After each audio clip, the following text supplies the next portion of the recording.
Have you ever gone on a trip at the drop of a hat, suddenly and with no real planning or prep? Well, just last week, one of my closest and oldest friends hit me up, sent me a message, and said, "Hey, I've got the week off and I'm thinking of going to Jeju Island. Want to meet up for the weekend?" My buddy's from Canada, and we first met in elementary school over 30 years ago, believe it or not.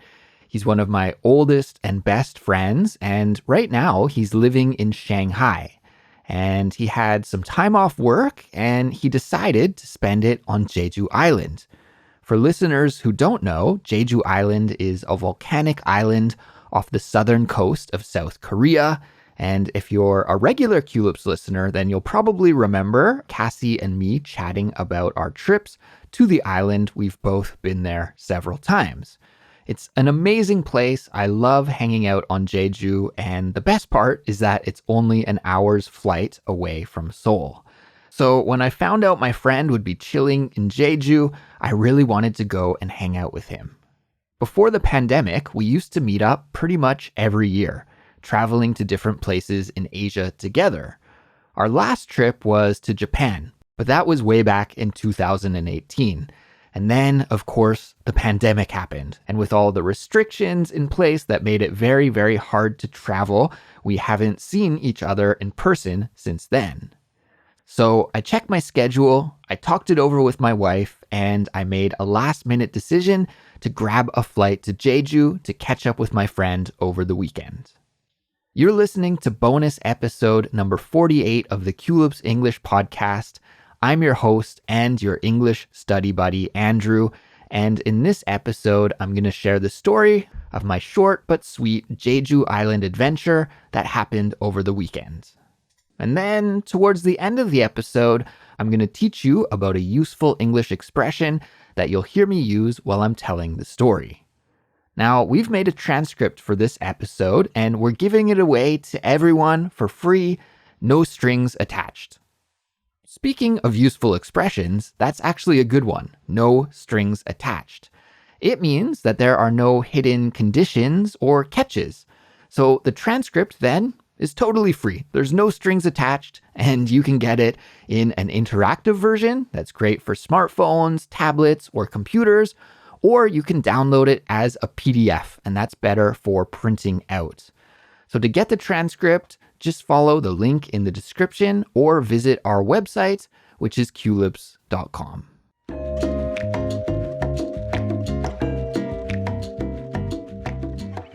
Okay, let's get to my Jeju Island story. So after checking my schedule and realizing that a quick Jeju trip was doable over the weekend, I quickly booked my tickets, got a hotel, and made a very rough travel itinerary. So I flew out on Friday after work, and by the time I actually made it to Jeju, it was around 10 p.m. at night and slightly raining. Since I was only going for the weekend, I packed light and I brought a raincoat, but I didn't bring an umbrella. So the rain wasn't exactly what I was hoping for. As I left the airport and I headed to the taxi line, I couldn't believe my eyes. The queue of people waiting for a cab stretched for at least 500 meters. It was nuts. There were so many people at the airport waiting for a taxi, even late at night like that at around 10 p.m. So I realized that taking a taxi to the hotel would take forever, and my friend had already been traveling around Jeju for the week, and he had checked into the hotel already and was waiting for me. We planned to grab dinner together, and since it was getting late and because of the huge taxi line, I kind of was annoyed right from the very start of the trip, to be honest. I thought that taking a taxi would be the quickest option, but then once I saw that long taxi queue, it made me realize that it would probably take over an hour just to catch a taxi.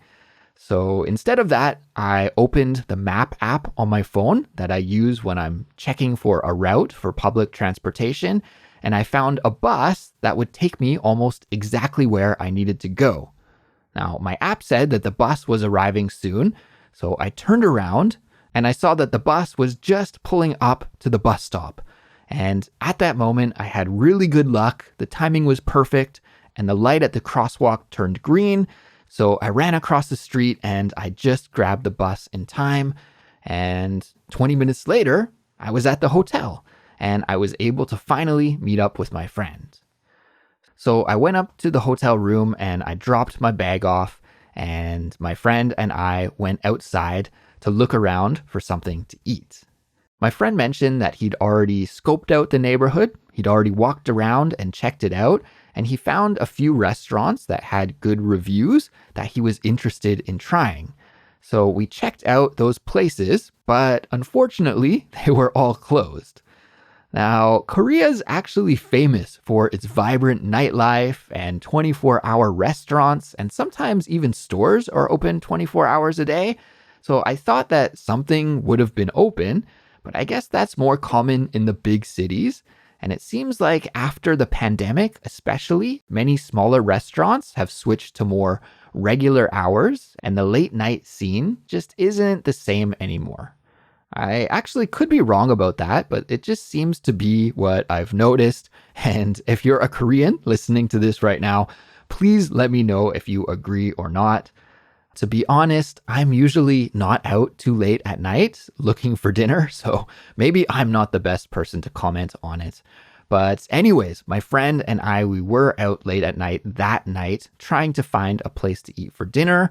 And finally, at around 10:30 or so, we ended up stumbling across a barbecue restaurant that served grilled black pig, which is a local specialty of Jeju Island. And the doors were open. There were customers in there eating. Everything was good. So we decided to give it a shot. And it turned out to be a fantastic choice. The food was delicious, and we had a great meal while catching up and chatting about his trip so far. And it was the perfect way to start our Jeju Island adventure. So our itinerary for the trip had just two main goals. The first goal was hiking up Hallasan, which is the highest mountain on Jeju Island, and in fact in all of South Korea. And the second goal was just to hang out and spend time together.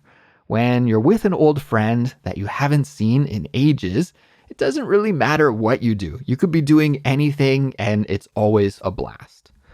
So we planned to hike up Hallasan on Saturday.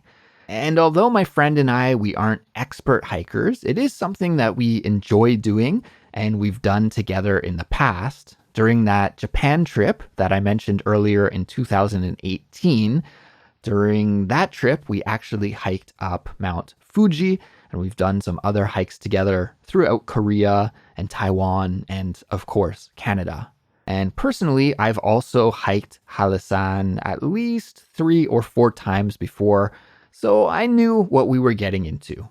Now, the weather wasn't fantastic when I arrived in Jeju, but it was supposed to clear up overnight, and the forecast said that the next morning would be gorgeous. So we agreed that hiking up the mountain would be a fantastic way to spend our day. The mountain is just a little bit under 2,000 meters tall, and the hike is around 20 kilometers round trip. So it's not easy, but it's not too intense at the same time. Actually, we decided that we were going to go hiking a little earlier in the week. I think it was around Wednesday or Thursday. And when I told my wife this plan, she asked me if we had made a reservation to go hiking. And I answered, no. Why would I do that? Why do you need a reservation? I guess somewhat recently, there's been a reservation system implemented on Hallasan, and now you need to make a reservation before you can hike up the mountain. When I had hiked up Hallasan previously, you didn't need to do that. So this was something new, and I suddenly freaked out a little bit, like, oh my God, I didn't make a reservation. What happens if we can't do this? That would be such a bummer because it would be so fun to hike up the mountain. So I went to the reservation website and tried to book a spot for Saturday. And of course, there were no spots left. And I told my friend at that time that we'd probably need a new plan since all the slots were full for the one day that we could actually do the hike. But I didn't give up. I kept trying to make a reservation throughout Wednesday and Thursday. And finally, on Thursday evening, a slot opened up. I guess maybe somebody canceled. I don't know exactly what happened, but I was able to make a reservation to go hiking on Halasan on Saturday on Thursday night. So it was perfect timing. So we had our reservation in place, and our plan for the day was to hike up the mighty Halasan on Saturday. So while we were eating dinner, we discussed exactly what our schedule was going to be like for the next day. And my friend mentioned at that time that he needed to get a PCR COVID test before we went on our hike.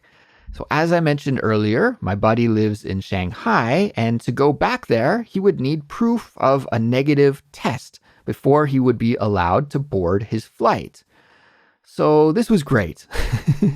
It kind of threw a wrench in our plans, to be honest, because Halasan is a serious mountain and it takes a long time to climb. And we were only able to reserve a later start time in the day at 10 a.m. And there's this rule on the mountain that you must leave the peak of the mountain by 2 p.m. So I was worried that, okay, the next day we're going to have to wake up and we're going to have to go to the hospital to get a PCR COVID test for him. Maybe the hospital won't open until 9 a.m. and then we'll finish, who knows, let's say 10 a.m. and then we'll get to the mountain by 11 a.m. and we're going to have to run up the mountain to get down in time.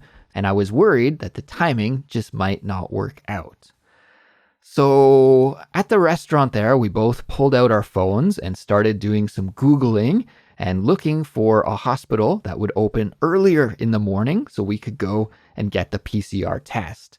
And I didn't feel very confident about us being able to find a solution to this problem, but it turns out that there was a testing station at the airport that's open 7 days a week, 365 days a year, opening at 7 a.m. So yes, thank you to the airport for having this little clinic set up right there. So that was a huge relief because when we were thinking about our schedule for the next day, we thought like, oh yeah, we could go to the testing center by maybe 8 a.m. We could complete the test and make it to the start of the hiking trail by 10 a.m. just in time for our reservation. So our worries were out of the way. We felt relieved. We got everything sorted out and we finished up our meal. And then after our meal, we went to a nearby supermarket to buy some snacks and supplies for our hike the next morning. In case you're curious what we brought with us on our hike, we bought some water, of course. We got some cookies, chocolate bars, and 2 local specialties. Peanuts from a little island off the coast of Jeju, which is called Udo. And then we also got a variety of oranges that are grown on Jeju called halabong. So we got some oranges, we got some peanuts and some other snacks, and we were all geared up for the hike. Actually, one of my favorite things about doing a hike like this is that you get to pig out a little bit and eat some junk food, and it's kind of okay because you can say like, I need the energy for the hike. So yeah, we did get some junk food, but we got the peanuts and the oranges and the healthy snacks as well, and we were ready to go. So we went back to our hotel to get some rest for the big day of hiking ahead of us. And originally, we were planning to just go to sleep right away so that we could be nice and rested and refreshed for the hike the next morning. But that didn't really end up happening. Like I said earlier, we're really good friends and we haven't seen each other for ages and we had lots to catch up on. So when we got back to the hotel room, we didn't go to bed right away, but we just stayed up and were hanging out for a little while longer and chatting and watching some videos on our phone and, just doing things that friends do. Well, a little while longer turned out to be most of the night. And when we finally said like, oh my gosh, it's getting late, we need to go to bed. At that point, it was already past 4 a.m. And then my friend and I were like, should we really go to sleep? Like, if we go to sleep now and we have to wake up in only a couple of hours, we'll probably feel even worse. Like we'll be super groggy and it will be difficult to wake up and get going on our hiking trip. And we're both like, oh, what should we do? This was kind of stupid of us to stay up this late in the first place.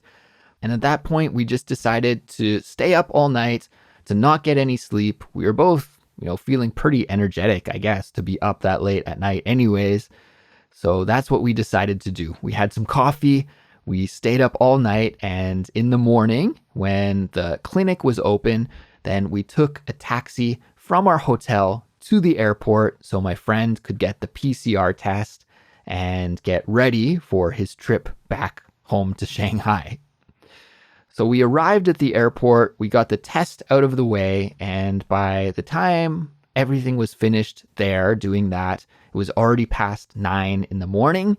And then we took a taxi to the trailhead because taking a bus would have taken too long. So we took a taxi and we arrived. Our timing was perfect. We arrived right at 10:02 in the morning, just in time to start the hike for our 10 a.m. reservation.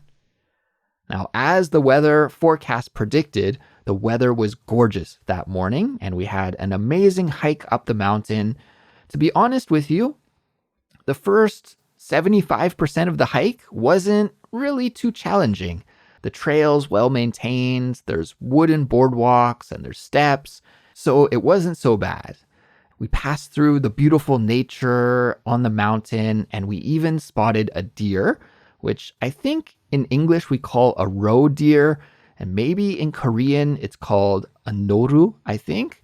I'm not 100% sure though, because it was pretty camouflaged in the forest, but we did see it, which is cool because you don't see wildlife in South Korea too often, especially larger mammals like a deer. So I was really happy to see that deer in the forest there from the side of the trail.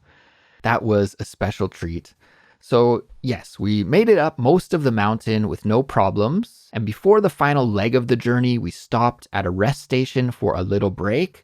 We had some snacks, drank some water, and got ready for the final ascent to the top of the mountain. So the final 25% of the hike was a lot more challenging than the first part. And the path was a lot steeper and rockier, and the rain from the previous day made the trail quite slippy. But despite this, we did make it to the top, and once we got to the top, the weather actually turned pretty bad. It got windy and cold, and it was really, really cloudy. We didn't spend too much time at the summit, and we started our descent nearly right away, because there was nothing to see at the top. Like it was so cloudy, unfortunately, that we couldn't see anything, which is a real shame because the view from the top of the mountain is gorgeous. And I wanted to show that to my friend, but we were right in the middle of a cloud and we couldn't see anything essentially. So we just fueled up with some snacks quickly and then made our way down the mountain again. Descending the mountain was terrible. It was much harder going down than it was going up. It was slow and the path was steep and wet and rocky, but we made it. It ended up taking about, 5.5 hours round trip. And during that time, we covered 1,200 meters of climbing, and the total hike was around 18 kilometers long. So when we arrived at the bottom of the mountain, you can imagine that we felt pretty good for having completed the hike, and we were happy to get out of the cold and the wind. And most importantly, we were happy that we could go back to our hotel and take a nap because we were quite tired. So we took a bus back to where our hotel was, and we were in one of those situations where we were really hungry and really tired at the same time. And we debated while we were riding the bus, what should we do? Should we eat first and then take a nap? Or should we take a nap first and then eat? And we ended up deciding to sleep first and then eat. I guess we were more exhausted than we were hungry. So we went to our hotel and we took a nap until about 8 p.m. And after waking up, we just went out to a restaurant in the neighborhood, had a simple dinner, and then retired early. The next day, we woke up feeling great, and thankfully, we had no soreness at all from the hike. But our flights weren't until the evening. So I was flying out at 9 p.m. and my friend was flying out at 10 p.m. So we had a whole day in front of us in Jeju City, which is the place where we were staying. So we checked out of our hotel and we just wandered around the city exploring, walking along the waterfront, visiting the market in the city, and eating delicious food. And at around 5 p.m., we decided to walk from the city center to the airport along the Jeju Ole Trail. And the Ole Trail is this beautiful network of paths that go all over Jeju Island, as far as I know. Haven't walked all of them, but I think it's a pretty extensive trail network across the island. So we decided to take that Ole Trail to the airport instead of just waiting around, killing a few hours in the city. And I think we made an amazing decision because the scenery alongside the trail was breathtaking and we saw an absolutely stunning sunset, and it made the walk absolutely worth it. We ended up arriving at the airport around 8 p.m., just in time for our flights. And when all was said and done, I ended up walking over 50,000 steps in less than just 48 hours. I had a great time catching up with my friend during our short but sweet time together on Jeju Island. And as we said goodbye to each other, we promised not to let another 4 years pass without hanging out together. And although it was kind of a lightning trip without any real plans or preparation, really, other than just planning to hike the mountain, it was a total success. And to be honest, I think it was a fantastic trip in that it was really, really short, but it felt like ages. It felt like I was gone for 2 weeks, even though it was only 2 days. When I arrived back home last night, I caught up with my wife. I told her about all the fun that we had had on Jeju before hopping into bed and getting a good night's sleep. And now it's time for this week's vocabulary lesson. So for this week's vocabulary lesson, I'm going to teach you about a great idiom that English speakers use often when we want to talk about a problem or a disruption in our plans. The idiom is to throw a wrench into someone's plan. To throw a wrench into someone's plan.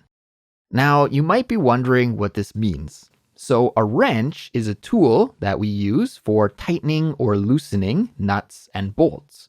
But in this idiom, it's not used in that sense of the word. It's used figuratively to represent a problem or an obstacle.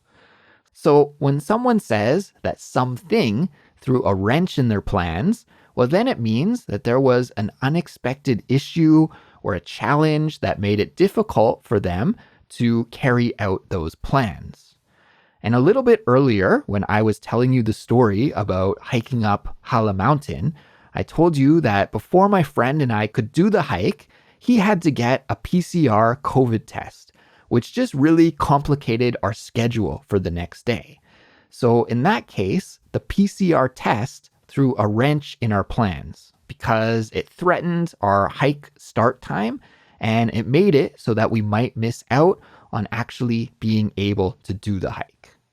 You know what? I want to play that part of the episode for you a couple of more times so you can hear again how I use that expression in a really natural way. So let's rewind the audio, go back and listen a couple of more times. Here we go. My buddy lives in Shanghai, and to go back there, he would need proof of a negative test before he would be allowed to board his flight. So this was great. It kind of threw a wrench in our plans, to be honest, because Halasan is a serious mountain. It kind of threw a wrench in our plans, to be honest. It kind of threw a wrench in our plans, to be honest. So this expression can be used to describe disruptions or complications to plans, projects, or events. And I think it's best if we just listen to some examples so you can hear how English speakers use this idiom in a natural way. I've got 3 example sentences prepared for us, so let's take a listen to those examples now. Here we go with the first one. Example sentence number 1. The heavy rain threw a wrench into their outdoor wedding plans, forcing them to find a last-minute indoor venue. The heavy rain threw a wrench into their outdoor wedding plans, forcing them to find a last-minute indoor venue. Let's break this example sentence down. In this example sentence, we hear about a couple who had to change their wedding plans at the last moment. They originally planned to have an outdoor wedding, but the heavy rain threw a wrench into their plans. And because of that, they had to scramble and find a last-minute indoor venue. Example sentence number 2. The traffic jam threw a wrench in our plan to make it to the beach before noon. The traffic jam threw a wrench in our plan to make it to the beach before noon. Let's break this example sentence down.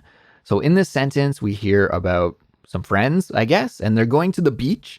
They plan to make it to the beach before noon, but a traffic jam threw a wrench in that plan. Okay, so they were driving along to go to the beach, let's go to the beach, and then suddenly, traffic jam, terrible. Their plans got really delayed. So in this kind of situation, we can say that the traffic jam threw a wrench in their plans to make it to the beach before noon. Example sentence number 3. I was almost finished with my presentation, but then my coworker threw a wrench into my plans by pointing out a major error in my data. I was almost finished with my presentation, but then my coworker threw a wrench into my plans by pointing out a major error in my data. Let's break this final example sentence down. So in that sentence, we hear the speaker say that he was almost finished with the presentation that he was preparing for work.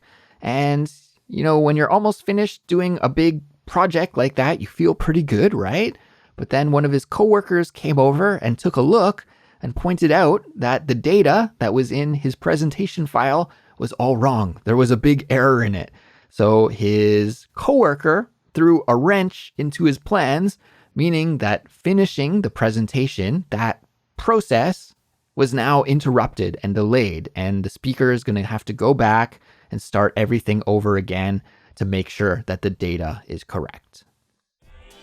So that brings us to the end of this week's bonus episode. I hope you enjoyed listening to it, and I hope you can use this study session as a good starting point for an awesome week of English learning for the week ahead going forward.